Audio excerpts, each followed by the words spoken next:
macam mana kita nak menambah kekuatan-kekuatan yang ada. Pengalaman juga melihat anak-anak yang Umi kebetulan semalam dapat 3-4 call, 4 kisah tentang anak-anak.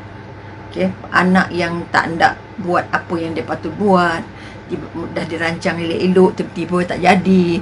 Ada anak yang tak nak sekolah, ada anak yang remaja, anak yang baru sekolah rendah tapi sudah bermasalah banyak, ada yang sudah berbulan-bulan tidak bersekolah dan sebagainya. Ini di antara cabaran-cabaran bagaimana agaknya kita nak membantu diri kita, membantu anak-anak kita supaya dapat kekuatan-kekuatan itu. Sebab itu Umi suka kongsikan berdasarkan semalam, walaupun petang tu baru sampai dari Ipoh atau dari Perak, tapi oleh kerana ada klien yang dah kira-kira kecemasan, maka datang juga lepas maghrib dan kita dapati anak yang bermasalah itu, ya anak yang sudah dapat macam-macam gangguan. Okay, anak-anak yang sudah tidak boleh bercakap, walaupun nampak sihat tapi bercakapnya sudah tak sihat.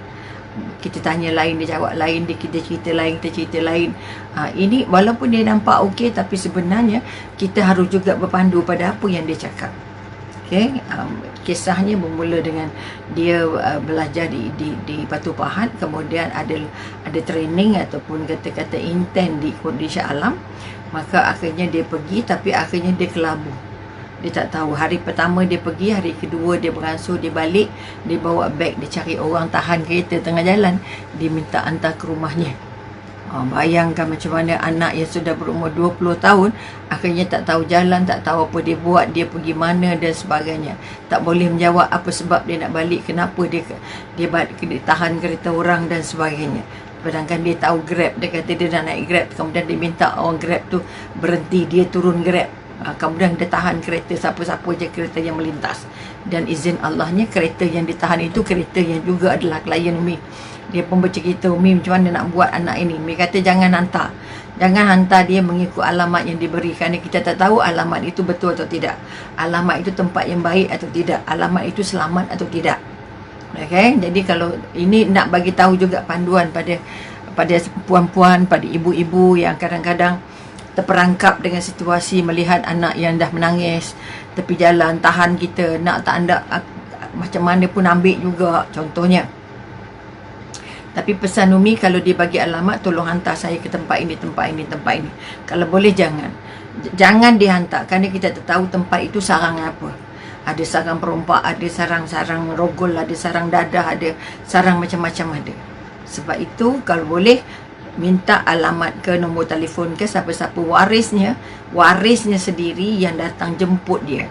Sebab itu Umi pesankan kepada orang yang bawa dia tu, saya kata bawa dulu ke rumah awak, simpan sekejap, kemudian jemput, bagi mak ayahnya datang jemput sendiri.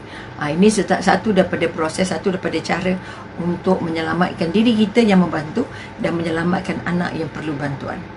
Jadi bila Umi tanya semalam, kenapa awak buat begitu sedangkan awak sudah semester 7, sudah dah kata semester akhir, tetapi sudah hilang kekuatan, hilang fokus, dia tak tahu dia pergi mana, dia tak tahu dia buat apa, dia cerita apa, dia makan apa.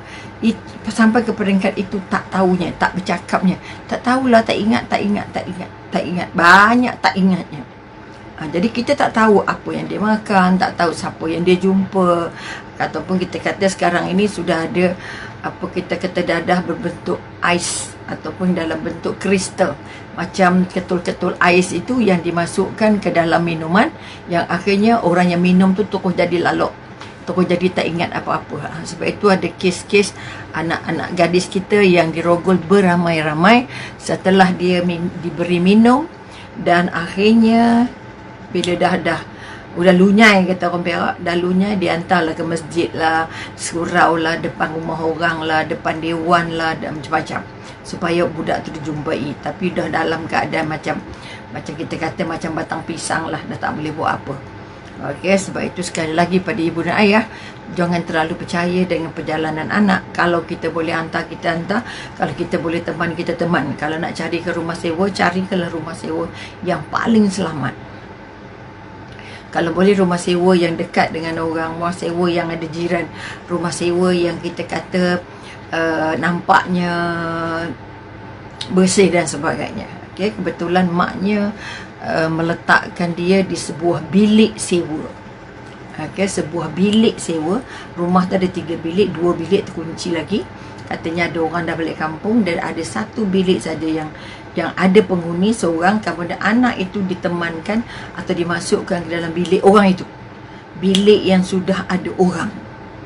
Okey, ini juga kalau boleh, don't take for granted. Jangan ambil mudah.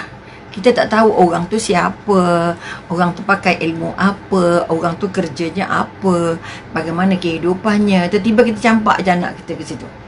Sebab itu dia malam kedua tu dia tak boleh tidur. Jadi bila anak dia tak boleh tidur sepanjang malam, maknanya siangnya dia grogi, dia tak tentu hala. Okey, akhirnya dia tak pergi ke tempat latihannya, dia bawa kemas beg dia. Itu dia jalan. Dia berjalan bawa beg tadi tu, dia jumpa Grab. Kemudian dia tak nak pula, dah dapat Grab, dia tak nak pula, dah naik separuh jalan, dia tak nak Grab, dia turun. Kemudian ini ikut cerita yang tak tahu benar ke tak benar, kerana ceritanya putus-putus.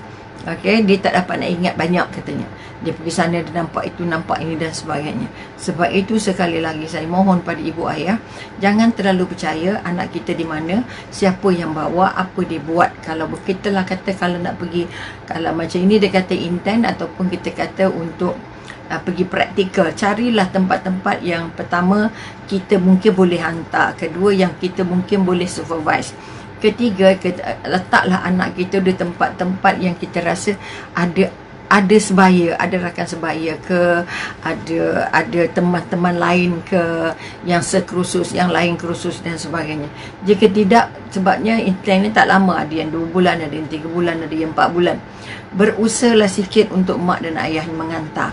Sebab itu macam semalam dia duduk di Meru dan praktikalnya di Shah Alam. Rasanya Meru Shah Alam tidak begitu jauh. Sebab itu pada saya tak apa itu, dan menasihatkan tak payah lagi disuruh duduk rumah sewa, terus saja dihantar pagi petang dan ambil petang.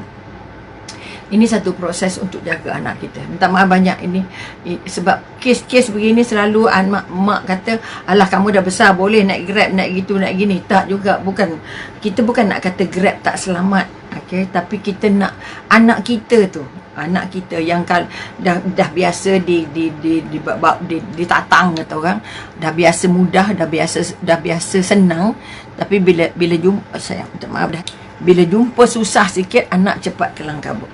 Tak tahu nak cari makan kat mana, nak cari kawan kat mana, padahalnya dia dalam proses. Okey, walaupun kursus yang dia ambil itu ialah HR, human resource, tapi dia kelihatannya sangat pendiam, cakap satu patah. Artinya kita katakan ada benda-benda yang tak cantik. Anak ini sedang bergelut dengan perasaan, anak ini sedang bergelut dengan suasana persekitaran. Sebab itu mak ayah jangan ambil mudah. Itu nasihat saya merujuk kepada kes malam tadi.